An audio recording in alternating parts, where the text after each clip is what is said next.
also the number for the PetroServe USA studio line. Ty.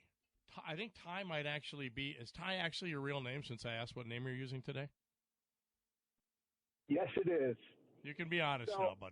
I can always tell you're calling because it's the Chicago number that gives you away. But what do you want to complain about Trump today? You can fool some of the people some of the time, but you can't fool Kevin. So I'm trying to understand in Iran. Can you tell me what exactly is our goal or are our goals, and are any of them achievable without invading the country with soldiers? That's a good question. I don't know. We'll see. Pretty straightforward question. Yeah, I would think that eventually, I don't know how this thing is going to ramp up with bridges but I'm going to go back.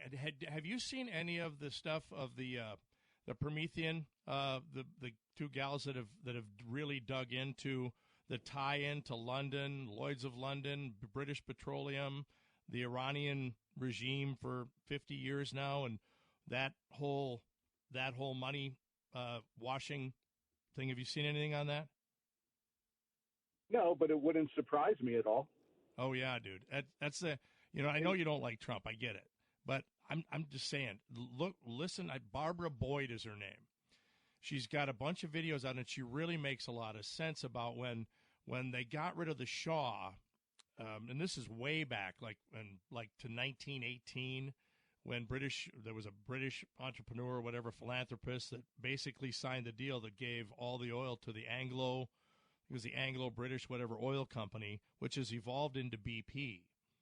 And the money, and then Lloyd's of London is about insuring all the vessels that go through the strait and all of that. It's pretty deep, but I mean, I know that there's more to this than they can't have a nuclear weapon. That's what I am with you on that.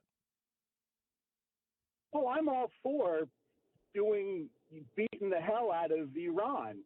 My issue is that we have the two biggest morons, Beavis and Butthead, Hegseth and Trump, running this thing.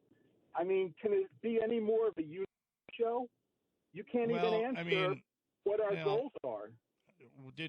How did you feel about Lloyd Austin and that team during Biden? Same, or they were better?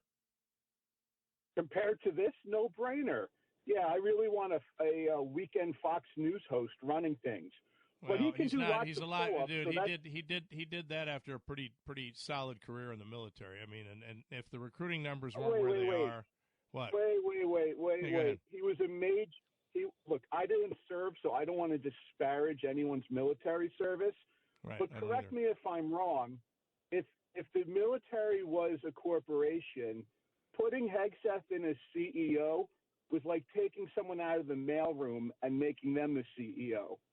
Well, I mean, yeah. I'm sorry. He's totally unqualified. But he can do lots of pull-ups, so, what else really matters? Well, recruiting matters, and I think he's a big part of the image, that has drawn the recruiting numbers to where they are, and his message that he's got. Yeah. He's not a general. I mean, you're right. He's not a general. He's surrounded by. He's attracting all the dregs of society who want to fight and not be burdened by annoying things like rules of war and international law. Yeah, see, I'm not. Now you've stepped into the abyss with that one. I don't agree with that. I know people that are joining. I have two young friends that graduated with my son that have got two great careers going, and they're nothing like that. But thanks, buddy. Be back in a minute. Well, that would normally be the case, but Scott's got a couple of days off.